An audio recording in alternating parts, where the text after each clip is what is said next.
Hello, in this Vodcast we're looking at nuclear energy. Our learning target is to give the advantages and disadvantages of nuclear energy. And we'll start off by discussing exactly what nuclear energy is. There are two types, nuclear fission and nuclear fusion. We're really going to go into nuclear fission because our nuclear power plants use nuclear fission. Both of them are based on Einstein's equation E equals mc squared, where it's that energy equals mass times the speed of light squared.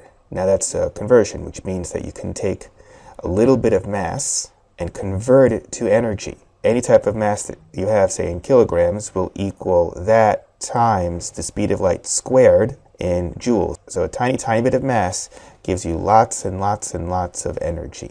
And that's the power behind nuclear energy. Fission basically is when an atom is split into smaller elements. And that's what you see occurring over here. Or a large atom called uranium. And uranium is unstable, and it can spontaneously or it can be made to split by hitting it with a neutron. And it will basically split into molybdenum and tin and release lots of energy and also release some neutrons. Now, uranium comes in different isotopes or different forms. These different isotopes have different numbers of neutrons. Some are more stable than others. And the type of uranium that can be used in nuclear power plants is uranium-235, which is fairly rare in uranium ore. In uranium ore, only 0.7% of it is uranium-235. The rest of it is basically uranium-238. And in order to use it in nuclear power plants, it needs to be refined up to 3% uranium-235. Once it's refined, then we end up with pellets of these eraser-sized pellets contain the same amount of energy as a ton of coal. So there's one advantage that we have over coal, is that you need a lot less uranium than you do of coal. And all these pellets are packed into pipes called fuel rods. And those fuel rods are then grouped into fuel assemblies, and those fuel assemblies are then placed into the reactor core. Nuclear chain reaction is what allows everything to happen here. When you take the uranium and you pack it close together, neutrons that are released from a fission event will hit other uranium atoms and will cause those uranium atoms to split. Then those released neutrons will hit other ones, as you see over here. The first one you see here is self-amplifying. You end up with getting a greater increasing rate of fission. This is not what you want in a power plant because that's going out of control. That's more of what you would expect to get in a nuclear bomb. Instead, you want something that's more of a sustaining chain reaction rather than self-amplifying, and that's what you get in this other picture. And I just want to show you this little clip here, giving you a little analogy with mousetraps to show you a chain reaction, which is very similar to what you get with a self-amplifying chain reaction.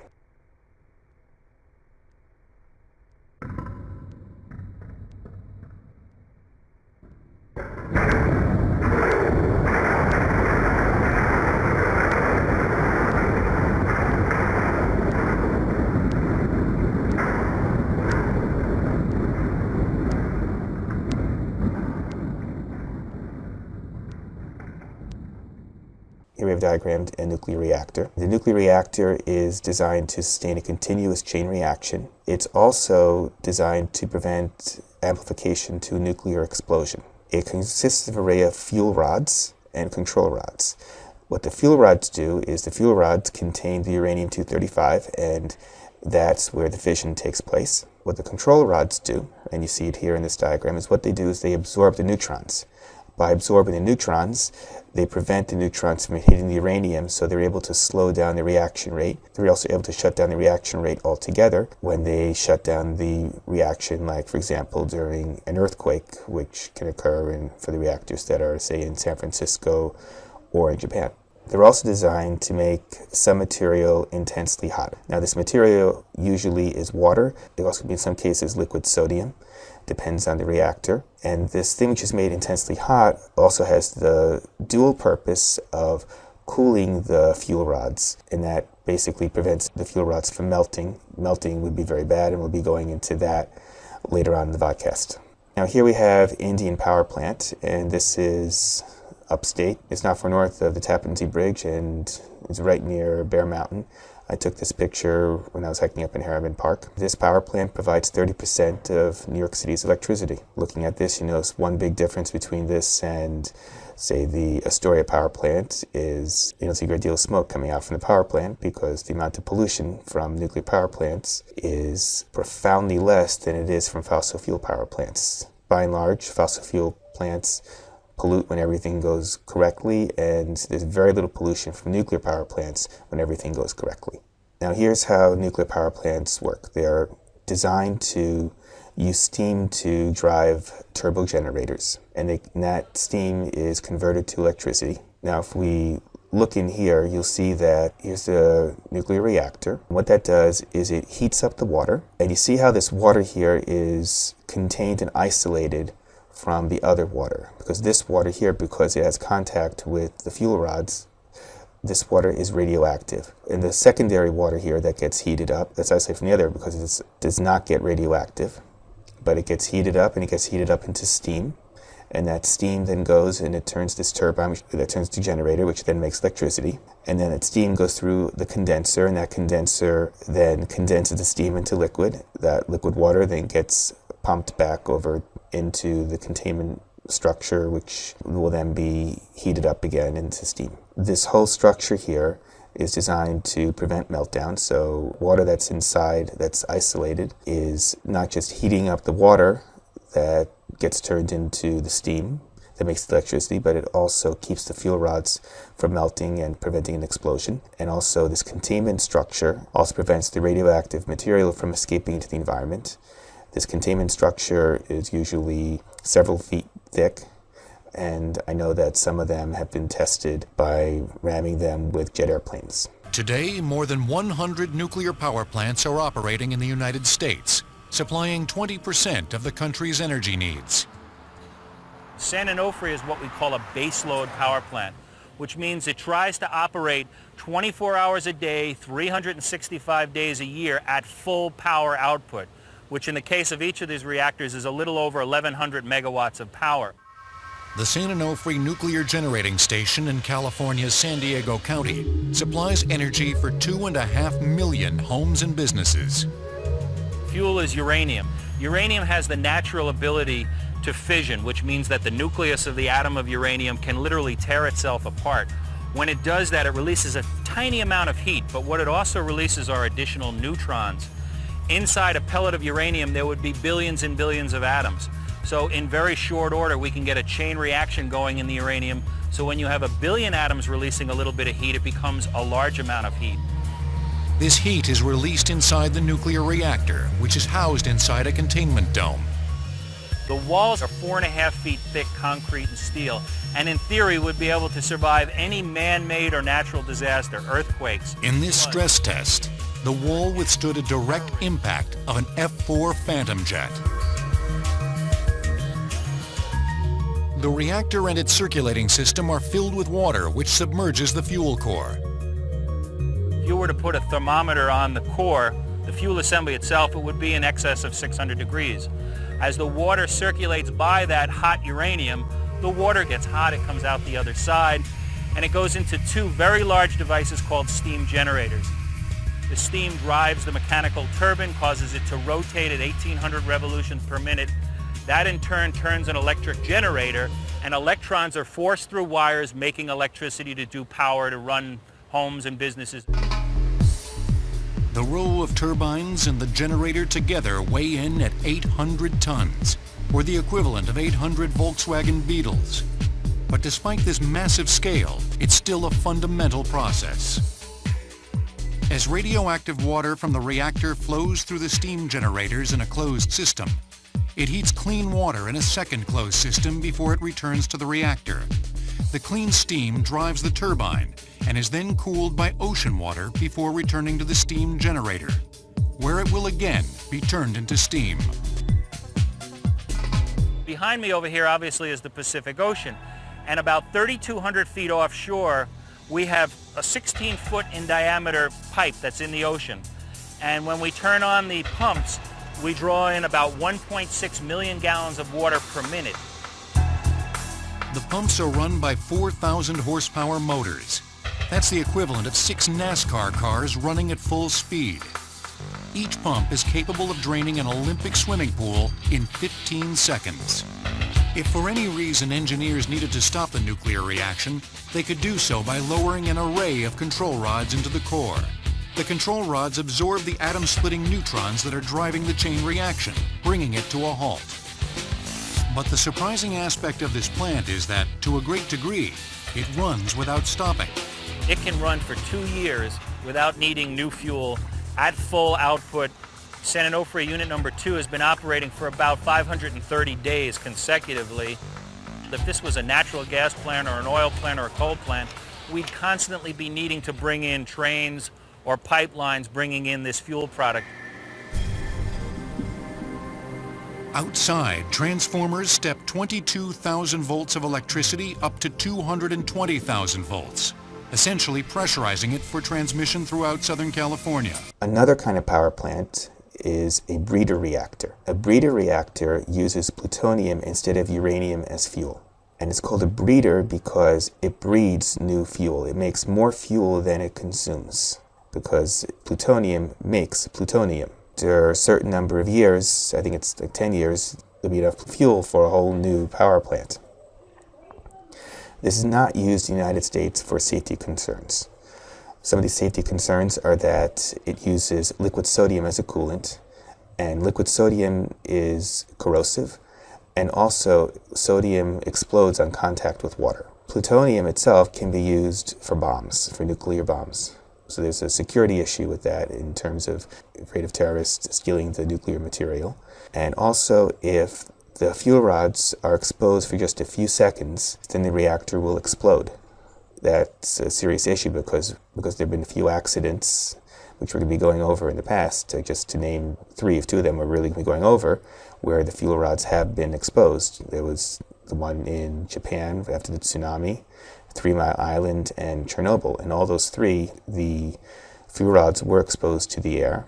In 3 Mile Island, there was no explosion, but if there was a breeder reactor, there would have been an explosion. A major environmental issue with nuclear energy is what should be done with the radioactive waste. The radioactive waste will remain dangerous for thousands of years, so whatever plan we come up with, it needs to be something that will keep the waste contained for that long. One possible solution that's now been rejected is Yucca Mountain in Nevada, and this you currently have in your textbook, and after the textbook was printed, it was then rejected because local opposition stopped it. Yucca Mountain was a site for long-term storage, which would keep it for thousands of years. Local opposition stopped it. It's something called NIMBY, not in my backyard. NIMBY is a major issue with nuclear waste. People don't want it stored near them, and also people don't want to transport it through the area. Like, once we have a site for long-term storage, how do we get nuclear waste from power plants all across the country? Say they go through rail or through truck. Well, trucks, what would happen if that truck gets into an auto accident? The radioactive waste could then be released through damage from the accident. And also there are train wrecks. Just recently, there have been train wrecks that was carrying petroleum, and that caused some major damage, I think up in Canada, fire that went down for a while. Currently, the waste is kept in storage pools at the nuclear power plants, and this is just a temporary measure.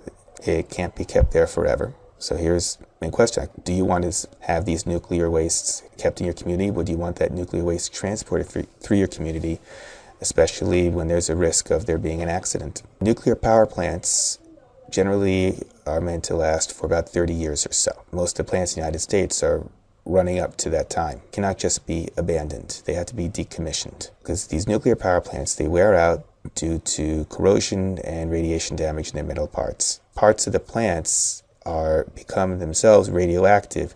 You can't just leave it there. Something has to be done with the radioactive parts. Radioactive parts have to be isolated and stored. There are 3 ways to decommission a plant.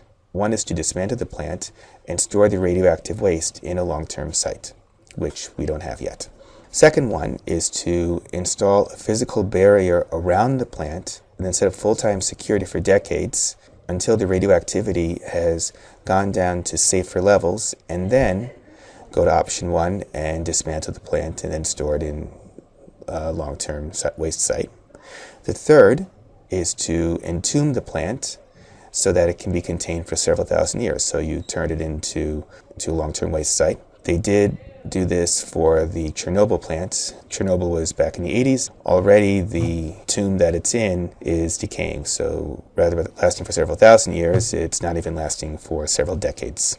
Now we're going to compare nuclear power and coal. I have a diagram here showing both of them. Compare the picture that you saw before and the Astoria power plant that you can see when you go across the Queensboro Bridge. There's an ample supply of both. There's plenty of uranium in the world and there's plenty of coal in the world. Coal has a higher net energy yield in terms of processing the coal, in terms of the amount of energy in coal itself, in terms of finding the coal. Air pollution is much, much higher for coal. There's acid rain, there's smog, there's particulates that come out from coal. All of that you do not get from nuclear, barring accidents. Coal emits much more CO2 than nuclear. Coal disrupts much more land from surface mining because you need profoundly more coal than uranium. There's some disruption because you do need to mine for the uranium, but there's much, much more for coal. Both of them are subsidized by the government, and coal costs much, much less than uranium. Now here are the advantages to using nuclear energy. I said before, there's a large power supply. Barring accidents, there is a low environmental impact. It emits 1/6 the carbon dioxide as coal, so it does not have as much of an impact on global warming. And barring accidents, there's moderate land disruption and also water pollution. With water pollution that's from the mining, there really is not much water pollution at all from the nuclear power plant itself, so long as everything is going well and there's no accidents. There would be if things go wrong, like if the water that's in contact with the nuclear fuel is released, that's radioactive, so that can cause problems. And also if the water that is non-radioactive is very hot, if they don't cool it before they release it into the river, that can cause heat pollution. And the huge stacks that you see with the steam coming out, those are cooling towers. That's not actually where nuclear energy is being produced. That's not where the reactor is. Also, there's a very low risk of accidents because of their safety systems are redundant in nuclear power plants. Now for the disadvantages of nuclear energy. They need government subsidies to compete with fossil fuels. Fossil fuels today are so cheap that without the subsidies, nuclear energy cannot compete with it. One of the reasons is that nuclear energy has a low net energy yield. Also, when there are accidents, there's a very high environmental impact. Like the Chernobyl accident has left wide swaths of area completely uninhabitable because it sprayed radioactivity over those areas. And the environmental costs are not included in the price. There's also risk of catastrophic accidents. And so far, we've had no accepted solution for long-term waste storage, and the wastes remain dangerous for thousands of years. There's also a risk of terrorist attacks because anything that goes wrong with a nuclear power plant, it's catastrophic, so it's definitely a target. And after 9/11, for several months, there was a Coast Guard ship out by the Indian Point power plant that was guarding it. Some nuclear power plants would be at risk from terrorists because they might want to go in there to steal the nuclear fuel to possibly use as a bomb, either as a dirty bomb to spread radioactivity, or in the case of, say, a breeding reactor, to make a nuclear bomb. Brings us to the last one there. That's a possible source for nuclear weapons and also as a technology for building weapons. Now we come to the accidents. Major accident number 1 is 3 Mile Island. Although nuclear power is a relatively new and seemingly successful technology, it has yet to recover from an accident in Harrisburg, Pennsylvania. The most significant event from a safety standpoint that has ever happened in the U.S. nuclear power industry was the 3 Mile Island accident in 1979. This was literally a brand new reactor with brand new operators. 4 o'clock in the morning, because of a combination of human error and mechanical design, they allowed the reactor's core, the uranium, to be uncovered for several hours. Without any water to keep the uranium cool, the uranium overheated and actually melted. Evidence suggests that fallout from the accident was low, but the public relations setback was immense. No new plants have been built since. 3 Mile Island is near Hershey Park in Pennsylvania. This occurred on March 29, 1979. And there was a series of mechanical and human errors, and that led to the partial exposure of the fuel rods.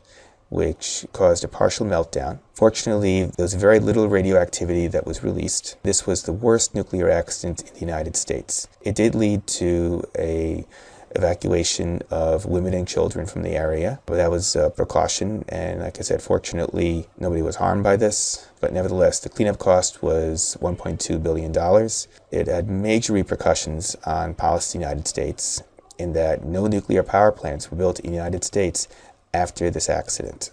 As you see right here, starting in 1964, you see how the number of power plants that are in order and in operation go up, and then starting in 1974, it starts going down. Then after 1979, on order and operation is drastically going down, and then finally 1990, in service and on order and operation is the same, and it's been the same ever since. The Shoreham nuclear power plant in Long Island was started to be built and was decommissioned before it ever began. Major accident number 2 is Chernobyl. This was the world's worst nuclear power plant accident. This occurred in the Ukraine, which was then part of the Soviet Union. This occurred on April 26, 1986, and there are a series of explosions, steam explosions actually, and that blew the roof off the reactor building. Then the graphite moderator, which are the control rods, those caught fire, and those burned for 10 days, releasing 100 times the radiation from both atomic bombs in World War II. All the firefighters who fought the fire died of radiation poisoning not long afterwards. And the radioactive cloud from this fire spread over first northeastern Europe and then eventually over the entire planet. Areas of Ukraine and northern Europe are still dangerously radioactive. In whole areas, they are still abandoned. Cities are ghost cities now. 350,000 people had to abandon their homes. Birth defects, thyroid cancer, and leukemia have increased. Thyroid gland is in the throat, and the cancer is so common, and the surgery to remove the thyroid is so common that the scars from that surgery is called a Chernobyl necklace. Last thing we come to is nuclear fusion. And in nuclear fusion, 2 light elements, usually hydrogen, they combine to make a heavier element, usually helium, and that releases energy, a great deal of energy. Fuel source for this is heavy water. Heavy water is water where the hydrogen contains neutrons, which most hydrogen doesn't contain neutrons. Because there's a lot of water, there's also a lot more heavy water. So there's abundant sources for this. And helium is not radioactive, so there's no risk of nuclear weapons from this. So it seems like it's a perfect fuel source. We've got abundant fuel, and there's no pollution. Helium is a noble gas and is a harmless substance. So why don't we use it? Well, unfortunately, so far, all the controlled nuclear fusion reactions that we've done in the lab, it takes more energy to get the reaction going than what the reaction produces. So until we get that reversed, we get more energy out of it than what we put into it, we don't have nuclear fusion. Now we come to our conclusion questions. Number 1, what is nuclear fission? Number 2, what are the roles of fuel rods and control rods? Number 3, why do many people prefer nuclear energy over fossil fuels? Number 4, list 2 disadvantages to nuclear energy. That concludes this podcast, and I will see you in class tomorrow.